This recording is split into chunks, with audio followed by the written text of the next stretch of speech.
ഈ ഗോപാലകൃഷ്ണൻ ഒരു തമാശ. അങ്ങോട്ട് പോണോ ഇങ്ങോട്ട് വിളിക്കണോ? ഇങ്ങോട്ട് വിളിക്കാം. Gopalakrishna, excuse me, please give me a way. This way. No body touching. Thank you. വേണേ ടേസ്റ്റ് ചെയ്തോളൂ കേട്ടോ. Gopalakrishnan, oh excuse me. കാര്യം നമ്മൾ ഇന്നലെ കണ്ടെങ്കിലേ ഡീറ്റെയിൽ ആയിട്ട് പരിചയപ്പെട്ടില്ല.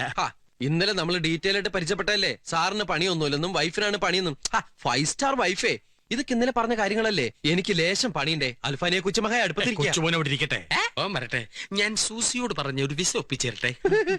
ഇപ്പോഴത്തെ ഈ സാഹചര്യത്തില് ദൈവം തമ്പുരാൻ വന്ന് സ്വർഗത്തിലേക്ക് വാന്ന് പറഞ്ഞു വിളിച്ചാലും ഞാൻ എങ്ങോട്ടേക്കില്ല. വെരി ബിസിയാണേ. പോവാൻ വരട്ടെ. ഇതെല്ലാം കൂടി നീ എങ്ങനെ മാനേജ് ചെയ്യും ഗോപാലകൃഷ്ണ? എന്ത് ചെയ്യാം, പറ്റിയൊരു അസിസ്റ്റന്റിനെ കിട്ടണ്ടേ. ഞാൻ മതിയോ? ഓ ഗോപാലകൃഷ്ണ, എന്നെ ഈ പാചകവിദ്യ ഒന്ന് പഠിപ്പിച്ചു തരുമോ? എനിക്കും എന്റെ മുറിയിൽ ഒരു തട്ടുകട തുടങ്ങാമല്ലോ. എന്ത് തേങ്ങാക്കോലയോ പാചകം പഠിപ്പിച്ചു തന്നില്ലേലും വേണ്ടില്ല. ഈ പെണ്ണുങ്ങളെ വളയ്ക്കണ വിദ്യയെങ്കിലും ഒന്ന് പഠിപ്പിച്ചു തരുമോ? അത് എളുപ്പ വഴിയല്ലേ. എങ്ങനെ? ആദ്യം ഒരു വലിയ കുപ്പിയിൽ 100 മില്ലി മൈലെണ്ണ എടുക്കുക. അതിനുശേഷം വളയ്ക്കാൻ ഉദ്ദേശിക്കുന്ന പെൺകുട്ടിയെ സെലക്ട് ചെയ്ത് കുളിപ്പിച്ച് മുമ്പിൽ നിർത്തുക. വൃത്തിയായിട്ടിരിക്കട്ടെ. മൈലെണ്ണ കുപ്പിയുടെ അടപ്പ് തുറക്കുക, മാറ്റിവെക്കുക. അത് കഴിഞ്ഞ് ഈ മൈലെണ്ണ കുപ്പിയിൽ നിന്ന് 50 മില്ലിഗ്രാം മൈലെണ്ണ ഈ വലതുകയിൽ എടുത്ത് ഇങ്ങനെ ഒഴിക്കുക. കുപ്പി മാറ്റിവെക്കുക. അടുത്തതായി പെൺകുട്ടിയെ തിരിച്ചു നിർത്തുക.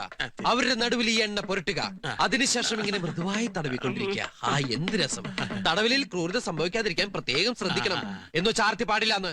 പയ്യെ തിന്നാ പനയും തിന്നാം. ഇക്കാര്യത്തിൽ പനയും തിന്നണോ? ഇതൊരു ബനാന ടോക്കാണ്. Banana Toko? പഴഞ്ചൊല്ല്. അങ്ങനെ അവസാനം തടവി ഇതൊരു പദം എത്തിക്കഴിഞ്ഞാൽ ചെറുതായിട്ടൊന്ന് ചൂടാക്കുക. അല്ലെങ്കിൽ വെയിലത്തിർത്തിയാലും മതി. ഏത് വളയാത്ത പെൺകുട്ടിയും വളഞ്ഞിരിക്കും. നീ ആരാ ലാട വൈദ്യനോ മയിലെണ്ണയിട്ട് വളയ്ക്കാൻ?